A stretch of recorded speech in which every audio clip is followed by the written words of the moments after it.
Hallo und herzlich willkommen zurück zu einem neuen Flive Universe Video. Heute endlich mit Third Anniversary. Und es ist gemischt, sagen wir mal so, die News. Die erste gute Nachricht ist auf jeden Fall, es gibt eine fette Kompensation nochmal, die auch richtig lange gültig ist, und zwar bis zum 31. Mai meine ich natürlich. Also 2 Wochen Zeit, also kann man jetzt auch nicht wirklich verpassen, also man ist sehr lange inaktiv. Und ja, so hätten eigentlich alle Codes aussehen müssen, die wir bisher bekommen haben, muss man ganz ehrlich sagen, weil die meisten Codes waren ja irgendwie eine Ampli, ein Upcut Stone oder solche Geschichten. Was jetzt ja wirklich den Schmerz über stundenlange Lags und unzählige Tode und so weiter jetzt nicht wirklich gelindert hat. Aber diese Belohnung hier, nicht Belohnung, diese Kompensation beinhaltet eine Adventurers Fortune Flask 3 Tage, ja, 10 Amplis, 10 Vitaldrink Refresher Hold, 10 Upcut Stones, 10 Blessings und 10 Flask Boxen. Also wie gesagt, ist die erste richtige, ja, richtig gute Kompensation. Vermutlich auch die letzte, wenn man das so liest. Hier wird nämlich gesagt, since the most recent FWC server reboot, server stability has been gradually improving and we are closely monitoring the system to prevent any further issues. Also hört sich so an, liest sich so, als wäre das Problem jetzt endlich gelöst, nach 3 Wochen, muss man sagen, was doch eine echt lange Zeit ist. Und ja, mal gucken, ob das stimmt, mal gucken, ob das so bleiben wird. Aber ja, das ist auf jeden Fall die Belohnung, der Code meine ich, FlyU FWC5 Comp Code. Und ja, löst es auf jeden Fall ein, sind quasi ein paar tausend F-Coin in Belohnungen, beziehungsweise in Items, nicht Belohnungen. Es ist keine Belohnung, es ist eine Kompensation. Und ja, holt sich auf jeden Fall und jo. Dann, Third Anniversary Mecha Costume haben wir hier am Start.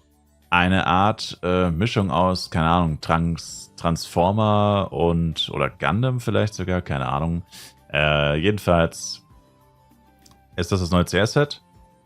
Ich finde es nicht schlecht. Ich bin zwar nicht so ein riesiger Roboter-Future-Science-Fiction-Fan, aber ja, ist nicht schlecht, wobei ich sagen muss, das weibliche Set ist ein bisschen lächerlich. Ich denke, es ist offensichtlich, wieso ich das so sage. Aber ja, genau. Dann haben wir außerdem noch die Cyber Neon Weapon im Cash-Shop für 2 Wochen. Also neue Waffenskins, die gab es bisher noch nicht. Und ja, sehen nicht schlecht aus. Weiß nicht, vielleicht gucken wir uns gleich noch an, aber es ist sehr viel, was wir heute an News haben. Dann gibt es außerdem einen neuen Limited Skin bei den Pet Transmute, und zwar den Steambot Cage. Ist so eine Anlehnung an, ich weiß gar nicht, irgendeinen Disney-Film, gleich mit dieser Kanne, aber ich glaube, das ist sowieso wieder aus Flive Legacy entnommen. Also es ist sowieso nichts Neues, sondern einfach nur ein Flive Legacy Skin, wenn mich nicht alles täuscht. Dann haben wir noch Minor Fixes After Maintenance. Das heißt Fixes, ein Fix, Town Theme to Third Anniversary gechanged und Fixed an Issue where certain Event Description was displaying incorrectly. Das war letztes Wochenende beim Upgrade-Event so, da stand dann Upgrade-Event und drunter stand irgendwie $Sign, Weapon $Sign oder irgendwie so. Irgendwie so, oder $Sign Upgrade oder irgendwie sowas, keine Ahnung. Auf jeden Fall halt keine richtige Beschreibung und ja, jetzt haben sie das wohl gefixt. Dann ist tatsächlich XP-Boost-Event am Wochenende. Wir haben jetzt schon ein paar Mal drüber geredet, welches Event am Wochenende sein würde. Und XP-Boost als Wunsch zumindest fiel ein paar Mal. Ich habe es auch ein paar Mal erwähnt, dass es eigentlich ganz nice wäre, wenn ein XP-Event kommen würde. Habe aber jetzt ehrlich gesagt nicht selber wirklich dran geglaubt. Wir hatten ja erst 2 XP-Events sozusagen, zumindest auf dem FEC-Server. Und das andere ist ja auch erst 2 Wochen her. Das normale XP-Event, sag ich mal.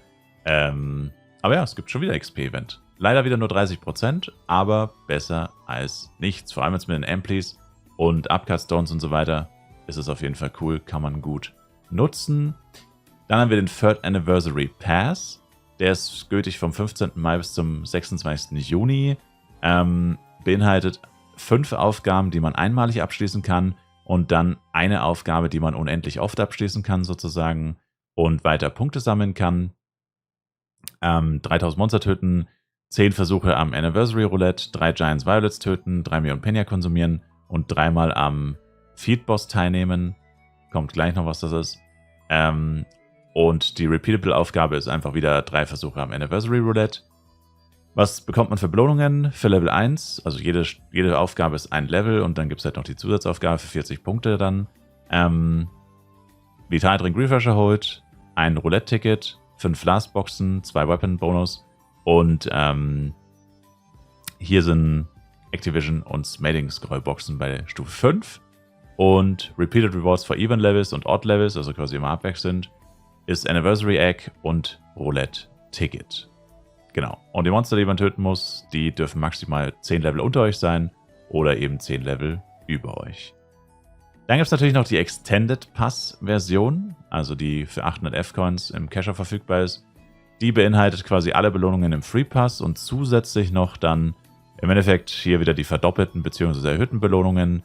Genau. Und dann gibt es zusätzlich noch einen Baby Pang, der wohl unlimited ist. Habe ich jetzt tatsächlich gar nicht nachgeschaut. Ist der unlimited dann wahrscheinlich, oder? Ja. Okay. Ja. Quasi ein CS-Pad, das es vermutlich nur einmal geben wird. Und genau, das war es eigentlich auch schon. Wichtig hierbei, die Belohnungen können natürlich nur eingelöst werden, während der Pass aktiv ist. Das heißt bis zum 26. Juni. Also holt euch die Belohnungen ab, vergesst es nicht, wäre dumm. Und dann kommen wir tatsächlich auch schon zum Third Anniversary Event. Und es beinhaltet mehrere Events. Es besteht aus Lucky Roulette, Attendance Event, die meisten Events wurden jetzt eh schon genannt, Mecha Mochi, Egg Upgrade Event und Field Boss Event. Ja, das, was wir alle gesagt haben, hoffentlich kommt's nicht. Natürlich kommt's, warum denn auch nicht? Bis zum 26. Juni geht das Ganze, also, ich weiß gar nicht, sind das dann 5 oder sogar 6 Wochen? Das sind 6 Wochen, ne? Damn. Anniversary Lucky Roulette Event ist das erste. Während dem Event hat man ein spezielles Roulette, das man spinnen kann, wenn man die erforderlichen Aufgaben löst. Das sind 30 Minuten Connection Time, also Online-Zeit, 100 Monster Kills und 10 Consumption Items, also verbrauchbare Items, die man benutzen muss.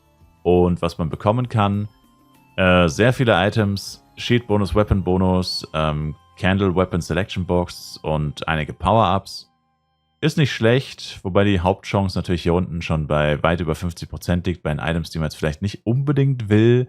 Ich sag mal so, die guten Items beginnen hier so im 5%-Bereich, Upcut Stone, Ampli und dann, ja, schon sehr, also es ist nicht schlecht, es ist gratis vor allem und 6 Wochen Zeit, da wird man einiges abräumen können wahrscheinlich an Amplis, Upcut Stones und so weiter. Aber es sind natürlich auch viele Sachen dabei, die man jetzt nicht so unbedingt will. Also vor allem Goldpille hier 20% Chance. Also man wird sehr viele Goldpillen leider bekommen. Genau. Dann die Third Anniversary Random Box. Ich weiß gar nicht, die ist hier gar nicht dabei, ne? Warum wird die hier nicht gelistet in dem ersten Teil? Bin mir jetzt tatsächlich gar nicht 100% sicher, warum die hier schon gelistet wird. Ignorieren wir jetzt einfach mal, würde ich sagen. Und dann sind hier noch diese anderen Boxen aufgelistet. Dann Anniversary Attendance. During this event, a daily attendance will go on. Das ist einfach ein Einlog-Event für 40 Minuten mit 21 insgesamten Einloggings, die man machen soll für 40 Minuten eben. Und da gibt es fast die gleichen Belohnungen, eigentlich wieder in beliebiger Reihenfolge gefühlt, mit verschiedensten Abstufungen. Und ja, ist nicht schlecht. Viel Kram auf jeden Fall dabei. Viele Sachen, von denen man entweder sie instant wegschmeißen wird oder halt instant benutzen wird. Also Baby Pang 7 Tage und so weiter. Also lauter Sachen, die an das Inventar ein bisschen zumüllen. Außer man braucht sie wirklich. Aber ja, ist wie gesagt einfach sehr umfangreich. Geht dann mit dem Event-Tab, Event-Menü, also Taste U, Events. Und muss man einfach auf den Claim-Button drücken. Dann Third Event. Hunt the Mecha Mochi and get Event Boxes full of many different rewards. Das ist die Mecha Mochi Box List. Ist auch wieder so eine Gacha-Box. Auch wieder sehr ähnliche Items, sehr, sehr viele verschiedene Power-Ups drinnen. Und die ist serverweit geshared. Das heißt, die letzte Person, die die Box öffnet, kriegt das Item, also die letzten Items halt, und dann wird das Ganze geresettet. Sollte man halt immer im Kopf behalten. Das heißt, die Wahrscheinlichkeiten der Items, die ändert sich, je nachdem, wie viele Items denn noch verfügbar sind. Das heißt, es gibt Zeitpunkte, da kann sich das mehr oder weniger lohnen, die Box zu öffnen, je nachdem, auf welches Item man halt scharf ist. Und genau. Der Letzte, der das Ganze öffnet, kriegt eine Scroll of Pickup, Range 7 Tage und dann resettet es eben. Genau, und die Mochis laufen einfach in der Open World rum. Dann gibt es das Third Anniversary Egg Upgrade. Während dem Event kann man 3-mal Third Anniversary Egg bekommen vom Event-NPC Julia, was jeden Montag um Mitternacht resettet. Und Upgrade-Tickets kann man von ihr kaufen. Achso, stimmt, hier kann man es für Monster Kills noch bekommen. Und man kann sie aber auch kaufen. Für diese Monster Kills 10er Monster mit plus minus 10 Level und sie müssen mindestens Level 20 sein. Und man kann das Ei direkt für Belohnungen eintauschen bzw. öffnen. Und man kann es aber auch upgraden, dafür eben das Upgrade-Ticket. Und hier sind die Wahrscheinlichkeiten, die Belohnungen aufgelistet. Ich habe es jetzt selber noch nicht durchgerechnet oder ich weiß nicht, ob das irgendjemand schon gemacht hat, was sich da dann am meisten lohnen würde. Grundsätzlich ist es halt so, die ersten 3 Stufen sind ohne Risiko. Das heißt, die erste zu öffnen, ja, ob das jetzt Sinn macht oder nicht, muss jeder für sich entscheiden. Kommt halt drauf an. Ich meine, die ersten 3 Belohnungen sind so relativ schlecht. Die ersten wirklich guten, sag ich mal, oder Premium-Items beginnen so ab Stufe 4. Und wird dann halt immer besser und die Wahrscheinlichkeiten gehen natürlich auch immer weiter runter, die Upgrade-Wahrscheinlichkeiten. Und ab Stufe 4 wird auch hinzugefügt eine Zerstörungswahrscheinlichkeit. Das heißt, das Ei kann kaputt gehen. Hier jetzt eine 1% Chance, also relativ unwahrscheinlich bei 40% Upgrade-Rate. Dann wird es aber schon 3%, 5% und 10%. Und bei der Stufe 7 ist das Spezielle, dass tatsächlich die Zerstörungsrate doppelt so hoch ist wie die Upgrade-Rate. Das heißt, wenn man 10 Versuche macht, ist es relativ, oder könnte es durchaus passieren, es ist eher wahrscheinlich, dass es kaputt geht, als dass man es erfolgreich upgradet. Und der Unterschied zwischen 7 und 8, warum man das hier so gemacht hat, ist halt, bei Stufe 8 kriegt man 5 Smiling Scroll-Boxen und Weapon- und Sheet-Bonus und so weiter und so fort. Und bei Stufe 7 kriegt man halt eine etwas schwächere Version davon, quasi keine Smiling Scroll-Boxen zum Beispiel. Genau, also das ist quasi hier so die Abstufung. Alles ist natürlich sehengebunden, also alles von dem Event ist sehengebunden. Ich glaube, das braucht man gar nicht mehr dazu sagen, das ist ja eh klar. Und das Ganze sieht dann quasi so aus. Wir haben hier diese Eier, die habe ich mir jetzt hier abgeholt. Das ist eine Quest einfach bei Julia. Wenn man sich einloggt, hat man die automatisch quasi heute. Und dann hat man diese 3 Eier. Das könnte ich jetzt quasi öffnen. Oder ich könnte es quasi upgraden. Dafür brauche ich jetzt dieses Upgrade-Ticket und das kriege ich auch von ihr hier unten. Und kann das quasi eintauschen für 100.000 Penya und könnte dann hier das Ticket hinzufügen und auf Upgrade klicken und mich dann halt bis zur letzten Stufe vorarbeiten. Oder das Ei geht kaputt oder ich öffne es, je nachdem, für was ich mich eben entscheide. Ja, es ist ein ganz interessantes Event. Wie gesagt, ich habe es noch nicht durchgerechnet, ob sich das lohnt. Man kann von diesen Upgrade-Tickets auch nur 50 am Tag kaufen. Man kann natürlich noch welche durchs Handen von Monstern bekommen, haben wir schon gelesen. Und durch die anderen Events kriegt man ja teilweise auch diese Tickets. Genau. Und ja, ist halt wie gesagt am Ende blöd, dass man halt die Smiling Scroll-Boxen vor allem nur bekommen kann, wenn man ein relativ hohes Risiko eingeht, das Ei zu zerstören. Und wenn das Ei kaputt geht, dann war natürlich alles umsonst, dann sind alle Tickets weg, das Ei ist weg und das ausgegebene Penya für Tickets ist natürlich auch weg. Also, wie gesagt, müsste man mal durchrechnen, kalkulatorisch, ob sich das lohnt. Genau. Die Eier kann man übrigens auch im Cash-Shop kaufen. Ja, 10 pro Tag für F-Coin. 30 Stück kostet ein Ei. Und ja, muss man selber wissen, ob sich das für einen rentiert. Und dann das letzte Event, das 5. Event, Third Anniversary Field Boss Event, ist diesmal wohl nur ein Clockbox mit einer riesigen Max-HP, der random in Channel 2 spawnt. Wie random das ist, weiß ich nicht, ob man das schon sagen kann. Es ist heute tatsächlich erst der 2., der spawnt. Also 2 sind schon gespawnt auf Burudeng. Auf FEC spawnt der 2. erst noch. Ich war bei beiden leider nicht dabei. Ich habe es leider jeweils verpasst. Jedenfalls, wie random der wirklich spawnt, sehen wir dann. Auf jeden Fall gibt es diesmal eine Besonderheit. Und zwar spawnt er auf jedem Channel tatsächlich. Das heißt, also auf dem FEC-Server spawnt auf jedem Channel. Das heißt, die Serverabstürze und Probleme könnten damit behoben sein. Oder was heißt behoben sein? Es sollten keine zusätzlichen dadurch ausgelöst werden, hoffentlich. Aber ob das so gut funktioniert, wie gesagt, ich war jetzt beim ersten nicht dabei. Ich denke mal, da waren viele Leute noch nicht dabei. Weil die meisten ja erst gegen nachmittags oder abends anfangen zu spielen. Und ja, werden wir mal gucken, ob das so gut funktioniert. Interessant hierbei wird halt sein, wenn der auf einen Channel an der gleichen Position spawnt, was höchstwahrscheinlich ist, dann könnte man natürlich auf einem Channel dabei sein, ihn besiegen und dann tatsächlich noch Channel wechseln und beim anderen auch noch dabei sein, weil die ja nicht auf jedem Channel zeitgleich besiegt werden würden. Wäre noch eine interessante Mechanik hierbei, weil man damit halt mehrere Belohnungen kriegen könnte, aber nur auf dem FEC-Server, wie gesagt. Ganz interessant. Das Ganze geht ab Level 20, man macht nur einen Schaden pro Hit und die Anniversary Box, die man bekommt, ist in verschiedene Stufen eingeteilt und abhängig von der Rangliste quasi, wie viel Schaden man gemacht hat und auch die Anzahl hängt davon ab. Genau. Und dann haben wir hier die verschiedenen Boxen. Ich weiß jetzt gar nicht, ich habe mir die so genau gar nicht angeguckt. Das ist ja auch wieder sehr ähnlich. Wir haben halt die beste Box mit Protects und so weiter. Die anderen Boxen sind größtenteils Power-Ups, aber alle Wahrscheinlichkeiten sind sowieso extrem niedrig, muss man sagen. Also letztendlich sind die Boxen eigentlich alle gut, bis auf die dritte, die ist wirklich so ein Trostpreis. Die anderen beiden Boxen sind recht ähnlich. Ich glaube, die unterscheiden sich wirklich nur mit dem Protect und den Wahrscheinlichkeiten ein bisschen. Ja, aber letztendlich kann man einfach sagen, lohnt sich auf jeden Fall daran teilzunehmen, vorausgesetzt es leckt nicht. Und eventuell kann man sogar an mehreren Bossen teilnehmen, weil man natürlich sagen muss, wenn du jetzt halt einen Boss besiegst, sagen wir jetzt zum Beispiel auf Channel 1, weil da die meisten Leute sind, und du würdest dann auf Channel 2 oder 3 wechseln und da lebt der Boss dann tatsächlich noch, naja, du wirst halt keine sehr hohe Position mehr bekommen. Allerdings, wie gesagt, kannst du halt trotzdem mehrere Belohnungen dann theoretisch bekommen. Wenn du einmal da bist, dann wird es sich sehr wahrscheinlich rentieren, nochmal auf alle Channel zu gucken.